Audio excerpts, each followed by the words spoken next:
Hello everyone, I am Tessellating Hexagons, back with another riveting part of Klonoa, or Klonoa, Daughter Phantomile, with or without that part of the title, because it's the Wii remake, and something I wanted to point out, but I just talked all over it. You see the little 6 people underneath each level that represent the collectibles? They actually play instruments, and then they've stopped since, but, like, they'll play a section of music, and, like, for this map screen. They'll play a section of it, and then it gets longer by a section every time you get a complete set of 6 for each level. But every time you get 100% in a level, they'll play a bit more of the music. It's kind of like level 4-1 in Ristar. If you've not seen that, go and check out my playthrough of it. Desperately plugging my own arse. That came out wrong. Well, Vision 2-1, let's do it to it, or whatever the common parlance may be at this time. Jugpot has gone home. I'm very sad this I'm all alone, but that's okay. Deep in the withering forests, the tree village of Forlock, which would explain why the symbol here is different, because it's no longer the trumpet thing, as Laura called it. But we do have these black moos that have spiky shields. They're like a level-up version of the yellow ones that have shields. And also there are these yellow... yellow? These sort of peachy-coloured rolly assholes. They roll, I think, backwards, forwards, backwards, then they stop, and then they open up. I am doing this from memory. Also, there are these shooty assholes. We'll be more acquainted with them as the level progresses. And as you can see, we were supposed to... Okay, ow. We were supposed to check out the Chieftess of the forest, or Granny as she was called in the original version. And the forest is dying. How very, cliche game...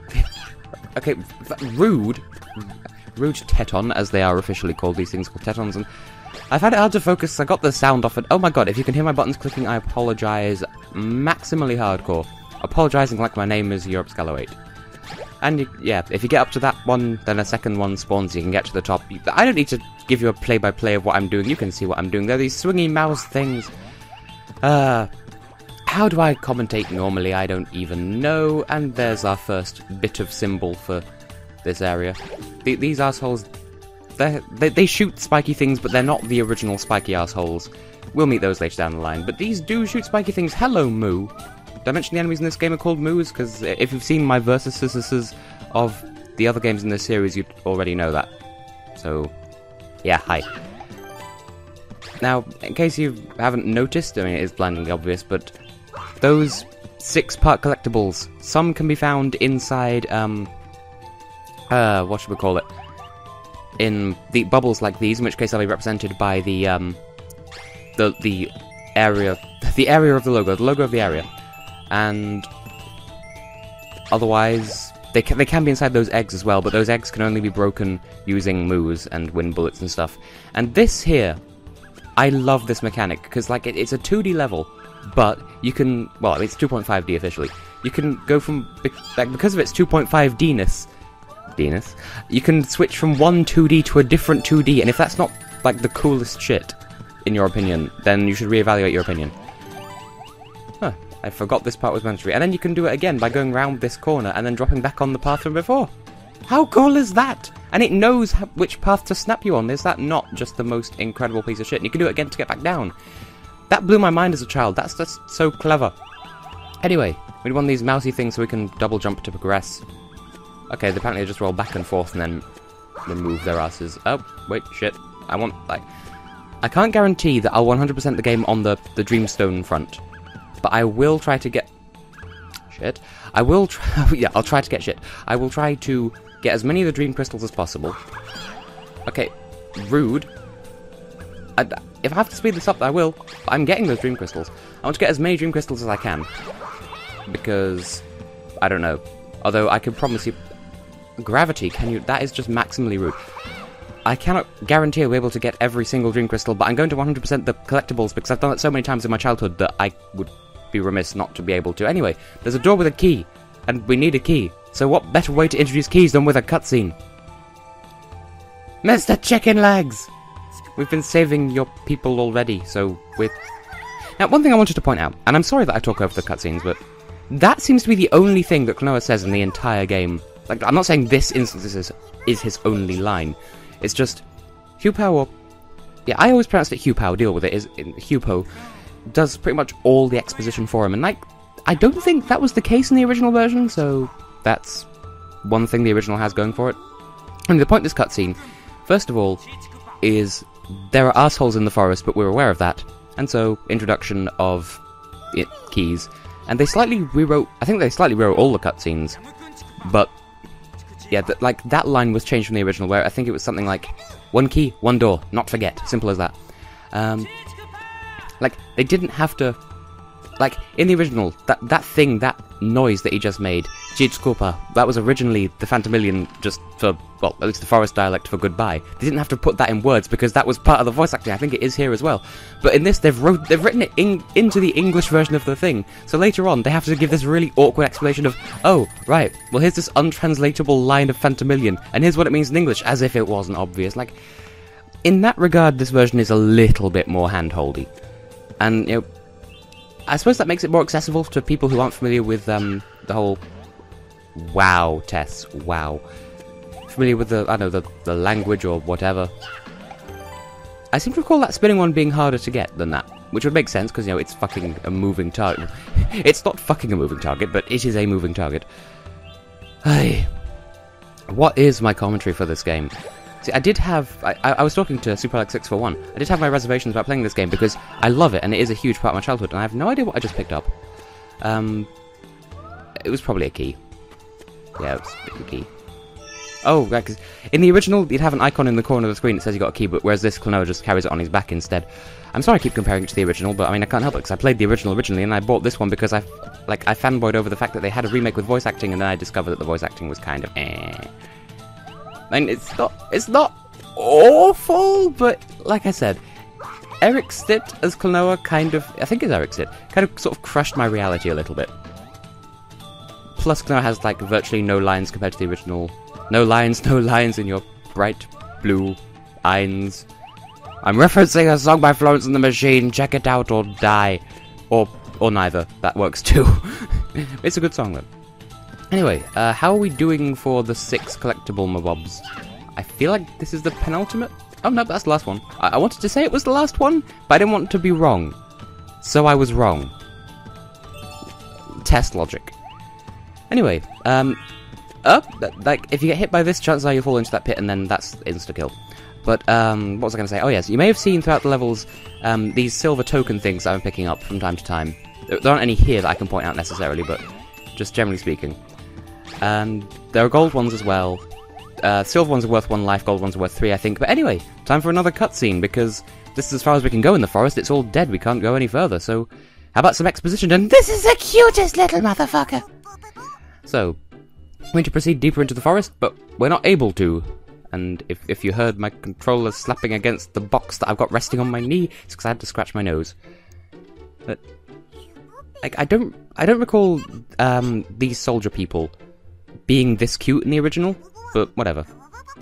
Okay, spoilers, he's a soldier. From Jugpot, the Water Kingdom. So, we've gone from the Wind Kingdom twice to the forest, and then suddenly mood whiplash into the Water Kingdom. But, that said, well, first of all, there's trouble in the forest, there's trouble in Jugpot, there's trouble everywhere, so we should probably make that our next destination, since we can't go any further here. You want a little bird feet and your tadpole ass and your lobster claws and your cute voice in the English version, as I recall. Anyway, so as it turns out, the royal soldiers of Jugpot have been sent to the Chieftess of Forlock, originally called Granny, to find out what... because there's trouble in Jugpot, but he doesn't want to admit it, because politics. And that's rich coming from you, Mr. Studio Ghibli child, whatever. But, so there's trouble in the Water Kingdom, and so the Water Kingdom is seeking the help of the Forest People Kingdom place, so since we can't progress any further there, we'll go and solve their trouble, and maybe that'll have some sort of knock-on effect. I mean, Lord knows, how, solving the trouble of the Water Kingdom surely won't bring water into the forest so that it'll bring the dead forest back to life, because the forest isn't, like, dying of thirst or anything, Logic. And, I've been going for, like, not even 10 minutes, so I promise the entire game won't be covered in, like I won't have... This is going to be a decent length series, just that, like, the first couple of stages of the game aren't that long, so I can fit episodes 1 and 2 into a single episode, and all their exposition. Then 2, 1, and 2, because each... the levels go in the format X-1, X-2, and then at the end of X-2 is a boss, and then cycle repeats over and over again. So within in the Wind Kingdom, there's the Earth Kingdom or whatever, now there's the Water Kingdom. And there'll be a boss at this, and I think that'll be enough to fill this episode. Anyway, I love the soundtrack of this game, but this is one of my, I think, top 3 tracks in this game. Not my first, I think tied for second, so once we get into the meat and potatoes of this level, I'll shut up for a bit so you can hear the awesomeness that is the theme of Jugpot, the Water Kingdom.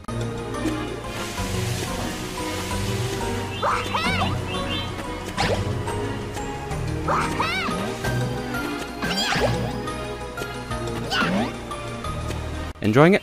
Well, anyway, just like I said on the world map before, oh my, the waterfall's going the wrong way, who would have seen that coming? Well, I'm being sarcastic because I know the story of this game too well, and also, one thing that stuck with me is the names of the visions. Like, each level has a location name and a story title. This was originally called Beyond the Backwards Waterfall, which is what I associate the title of this music track to be. And yeah, this game does have a really glorious soundtrack. I don't even know what my top 3 would be, because like, I'm going to try to keep it as spoiler-free as possible. Certainly my top 1 favourite is hang on. Is there some other... Okay, I'm just going to need to be careful with my double jumps here. Definitely my top 1 is level 5-1. We'll get to that when we get to that. This one ranks pretty highly. The Vision 4 boss, like the boss of 4-2, is certainly one of my all-time favourites of this game. 6-1 and 6-2 are both really, really good. Like, the game seriously... Like, soundtrack-wise, it really picks up towards the end. And since it's already at this high quality, you know, no pun intended about the flowing water, but I'm probably going to be gushing about it, so strap yourselves in and prepare for a gush fest unlike anything that's been seen on this channel since my vlog for July, actually. Yeah. So, I did mention in this month's vlog, although I don't think I'll have uploaded it by the time I upload this, but... in that, I do actually give a shout-out to the masterful Tristan Blackwolf, who became my senpai and noticed me. Also, these things sound like they hurt you, but they don't. They just boop you around a bit. But yes, I've been in contact with my senpai. He's an amazing author, and I don't want to look weird around him, but, like, I can't help but fanboy just a little bit. Anyway, you have to do a double jump there just to clear that move off this platform so you can go in here. This is technically optional, unless you're going for 100%, in which case you have to come in here. Now, one thing, audience members, remind me from your position in the future that when I'm back on the world map to check how many Dream Crystals I got for World 2 once, I feel like I got most, if not all of them. Now then, we're going to need a double jump thing, so it's worth coming down here first, because there are these water spout things that fire upwards, and I swear they just look like a cork in the original game. I keep going back to the original, and is it not really pretty up here? Like, tell me it's not just me. Like, just the music here is glorious, and the visuals, and can I grab a thing? I cannot grab a thing. Okay. I thought maybe I'd be able to, like, you know what, I'll just put my plan into action here, because I mentioned before, like, I was really crap at explaining how the double fairies worked, but, like, the fact that point values are double when they're active means that any gems that you'd miss by getting a gem worth 1 in a situation where it could be worth 2. It's so hard to explain, but, like, if, like, each level has 150 Dream Crystals, 10 of those could be stuck in, just 5 regular ones, but in the presence of a double. I don't know what they're even called, but double fairies. Hey. Also, that type of heart, in the original it gave you 3 half hearts back. I don't know how much it gives in this, so I'd imagine probably about the same. Because in the original, pink hearts gave you 1 half heart back, and then in this one you got more hearts, so it's not really comparable. Because in the original you had 6 hearts, and at some point I might try to be able to record the original version just to show off some differences here and there. I don't know, going Chugga Conroy in this nonsense, but also I like this particular water spout. So as a child, I'd just sort of flap here. I think in the original there was some pleasing water sound effect. I can't remember at the moment because I got the sound turned off, so you won't hear any echo on the microphone because I'm just so considerate of your people and your asses. Anyway, conveyor belt section. Well, not conveyor belt, but water. Like, you can slow down by holding backwards, but you can't stop outright, and you can't go backwards, and you can't stop. You can only slow down. And so, it's really easy to miss Dream Crystals here, so I'm trying to be as careful as I can, but, as I've said, no promises. Also, for some reason, the water, like, physics carries on in the air for some reason.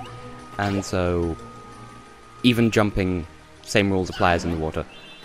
And I know at some point in the game, I don't remember where, there's a point where a giant moo spawns, and you kill it, you get its gems, and then another one spawns, but it's of a different type, and so you have to kill it a second time to get a second set of gems, and they're really easy, well, dream crystals, and they're really easy to miss, because you wouldn't have thought to kill the same enemy twice.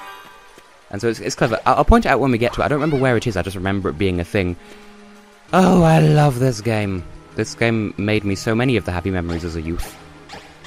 And I'm not a youth anymore because I had my 19th birthday, question mark? Oh, we are nearly there, though, as I recall. There's another water segment. Ah, no! No! No!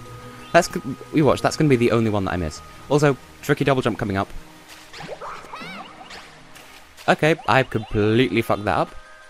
And so I've missed more than... Okay, well, I feel slightly less bad about missing that one dream crystal.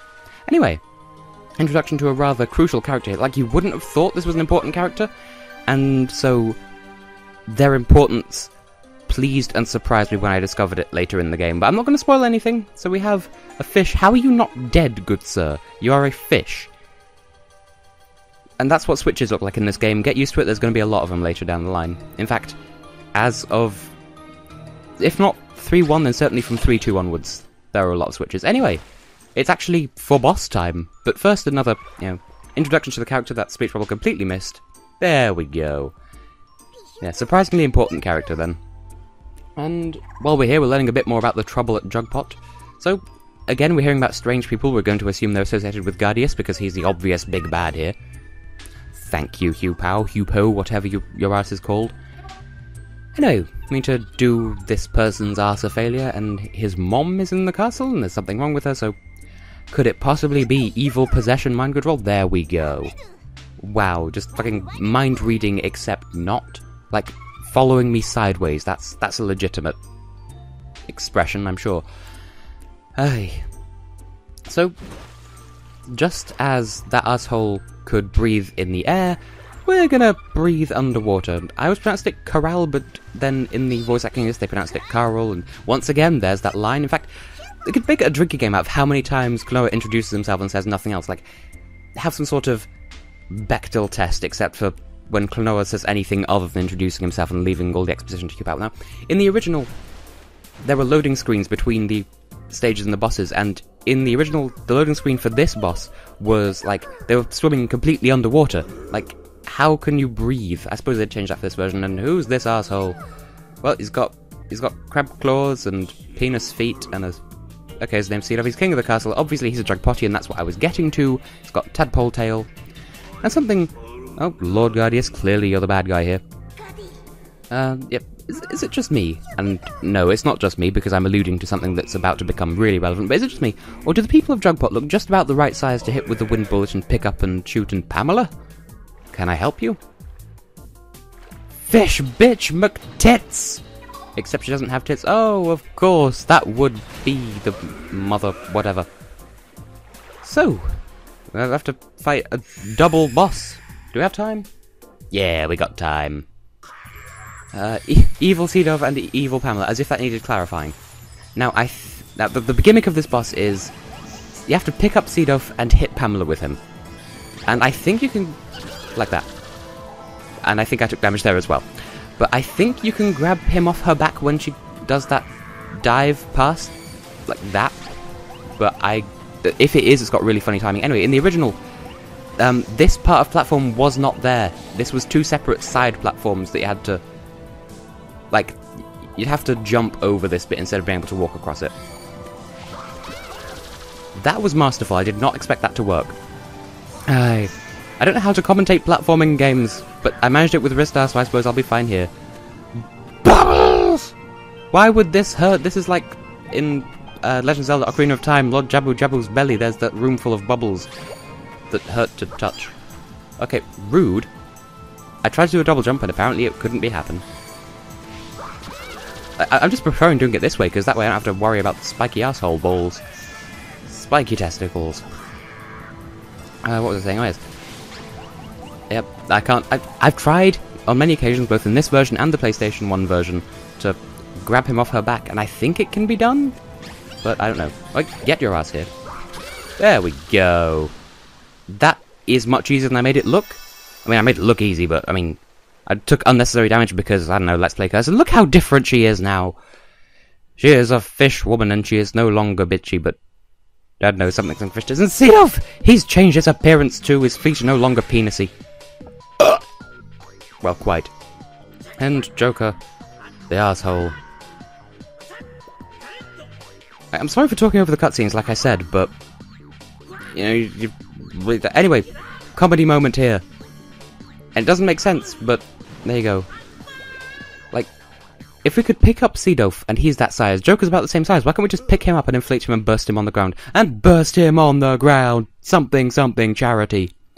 Anyway, as the king of Seedolf, as the king of Jugpot, rather, he has the power to control the flow of water, presumably, so he can just reverse the flow and send the water back down the waterfall, which will make it go down its regular concourse and flow back into the forest, because there was that bit that we had to stop at in the forest because there was no water and the forest was dead. We couldn't go any further, but we can restore water to the forest and bring it back to life. It's really obvious what's going on here. I don't know why I feel need to exposition the exposition that's being thrown at us anyway. Hey, the point is, after this exchange, we can carry on through Forlock Forest, meet Granny or the Chieftess. I suppose they renamed her the Chieftess because it's a bit more politically correct or something, I don't know.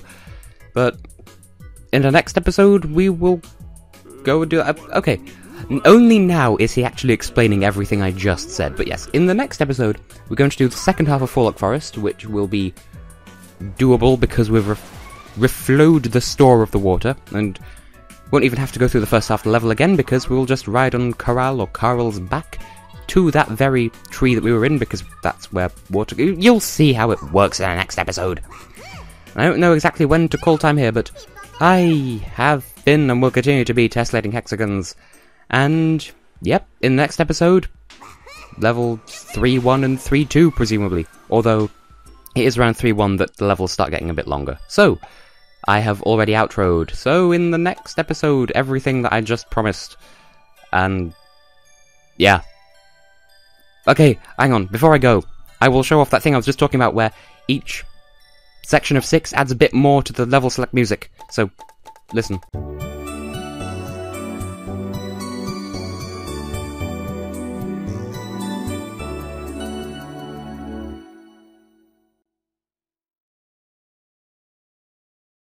And you could tell when they stopped because they put their instruments away. Anyway, see you in the next one.